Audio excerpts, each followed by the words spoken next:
Andrew Lansley was a cabinet minister under David Cameron. He brought his wife along to a second meeting. There he explained how this arrangement would mean he would not have to declare the Chinese company on the House of Lords Transparency Register. How much public do you have to be about your sales? Not especially, because if you have a contract with Lowe, then basically I come with Lowe. So if you had a contract separately with me, it would have to appear on the Transparency Register as a contract with you.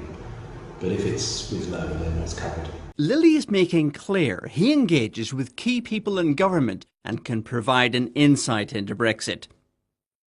This is the type of information a foreign firm could use to their commercial advantage. So the other thing I'm involved with, Liam Fox has set up a committee of experts we'll try and one. Why do you think she's given so much, actually since she became Prime Minister, to those 62, to what the ones who want the hard Brexit rather than soft Brexit, do you think? Well, I don't know. I think that actually the parliamentary arithmetic is there, that we can't get away from that. There is no majority in Parliament or the Lords for a hard walk-away, no-deal Brexit. Here we go again, Mr. Speaker. Brexit impact assessments, take two. Last year, the Secretary of State initially insisted that these reports existed in excruciating detail, but they were so sensitive that nobody else could see them. After this House passed a binding humble address, the Secretary of State changed tack, telling the Brexit Select Committee just last month that no economic forecast of outcome had ever existed. Last night we learned that an analysis has been produced after all. This is now piling absurdity upon absurdity. 20 months since the referendum, and she set out a huge list of things with actually no clarity and no real sense of priorities. And despite saying that the Northern Ireland border issue had been settled in phase one, she now reopens the whole thing with essentially a two-tier border she plans across the border between Northern Ireland and the Republic. My party has disproportionately suffered the impact of terrorism from the troubles in Northern Ireland. None of us want to go back. I also can't think you meant it when you said your party suffered. The people of Northern Ireland surely are the people who suffered. This is a breach of the law. This is cheating. This is not some council race or a by-election. This is an irreversible change to the constitutional settlement of this country. Dom Cummings himself says that this is what won Brexit for them. He says AIQ, they could not have won without AIQ. I think it is completely reasonable to say that there could have been a different outcome in the referendum, had there not been, in my view, cheating. We're going on a path to Brexit based on lies, based on cheating, based on what is essentially a scam. And what does that mean for our democratic process? The backstop is not the preferred solution for anyone. Nobody wants us to be in a situation whereby we have to put the backstop into effect. We would all much prefer to resolve the problems that we all face through a new, very close trading relationship between all of the United Kingdom and the European Union. But the main barrier to that at the moment are the UK's own red lines. And if those lines soften, the EU position will evolve as well. But what we all acknowledge is that we do need that fallback position. And I call it the backstop, so does the EU27. Prime Minister May calls it the last resort. I heard Secretary of State Davis describing it as the reserve parachute. Whatever you call it, we do need it. And it needs to be in the withdrawal agreement. And without it, there can be no withdrawal agreement. When did you last visit Northern Ireland to discuss this issue? I haven't been recently. Have you been to Northern Ireland? I've been, but not recently. Right, so you haven't recently made any effort to visit the border?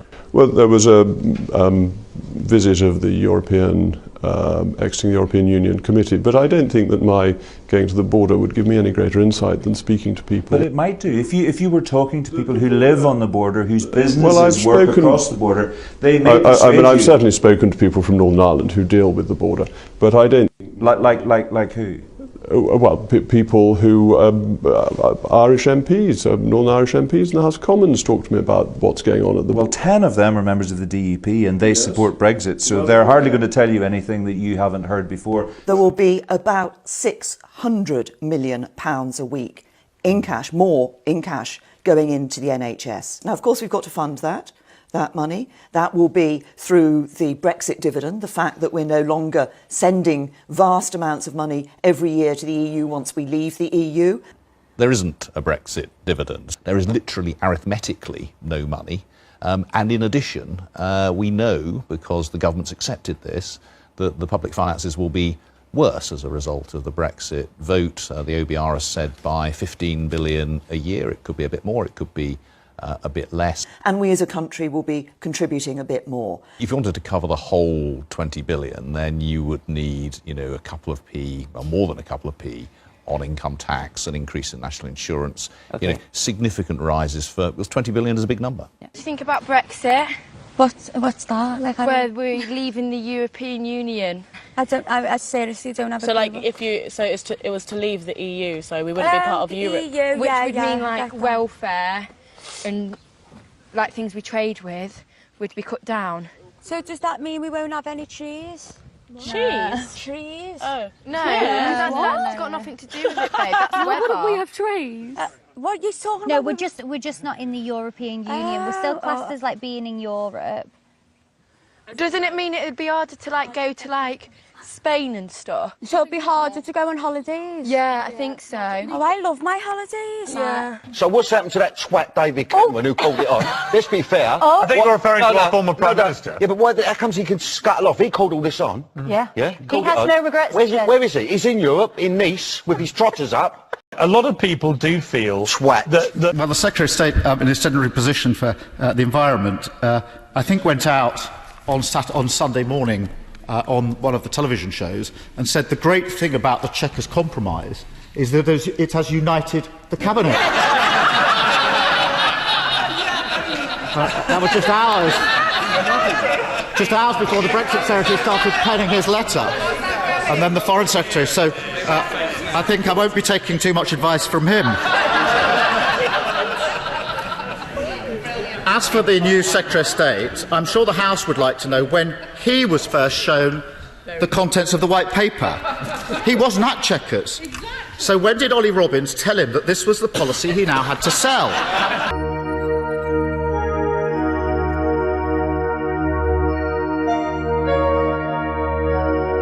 So Ireland would not be a free-for-all. It would be perfectly possible to continue with historic arrangements to ensure that there wasn't a great loophole in the way people could get into the UK to leave us in just as bad a position as we are currently in. That there would be our ability, as we had during the Troubles, to have people inspected, that it's not a border that everyone has to go through every day.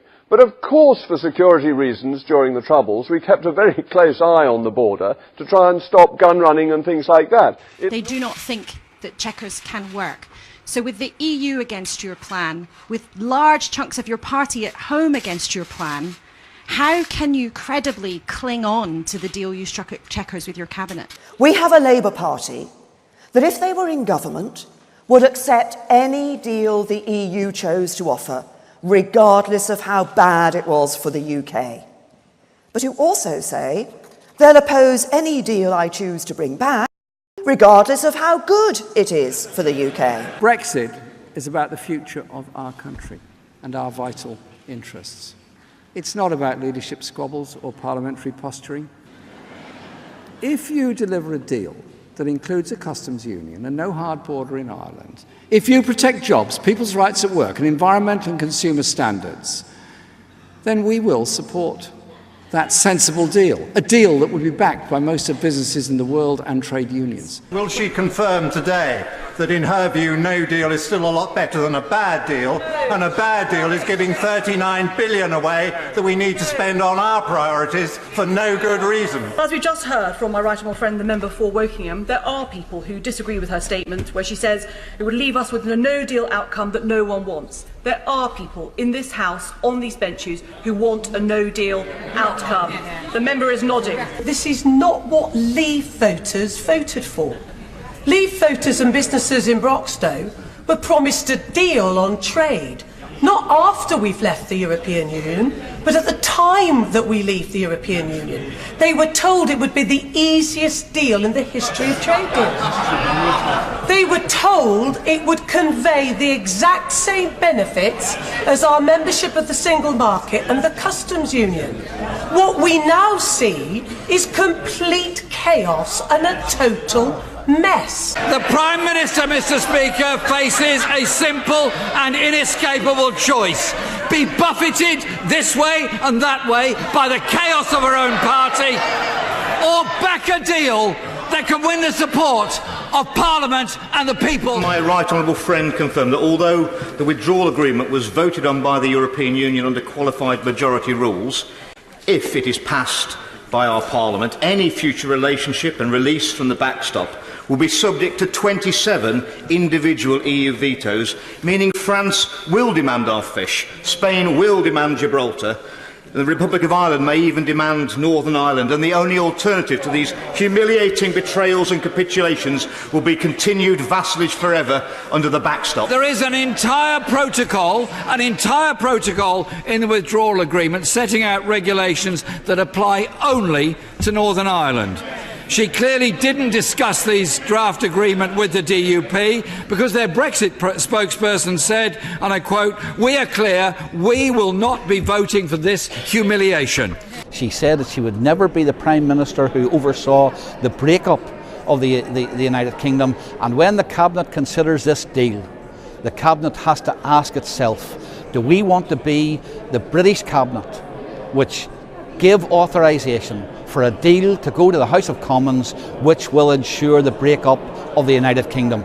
We don't have common ground with them anymore. The problem is that the Prime Minister promised one thing and is delivering another. And the Prime Minister has consistently said no deal is better than a bad deal. I'm afraid to say that the deal that is being proposed at the moment shows that she didn't really believe this, because this deal is so bad. But there comes a point at which the policy and the individual become so intimately connected that it will be very hard to carry on supporting the person who is promoting this policy. What is her plan B when this deal inevitably falls? The result of the ballot held this evening is that the Parliamentary Party does have confidence.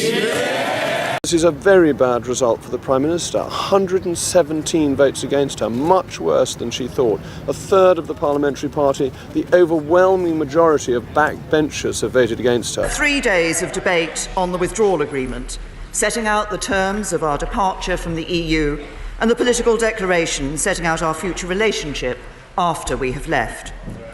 I've listened very carefully to what has been said in this chamber and out of it.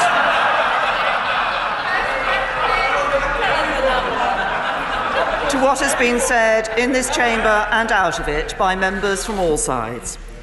From listening to those views, it is clear that while there is broad support for many of the key aspects of the deal, on one issue, the Northern Ireland backstop, there remains widespread and deep concern.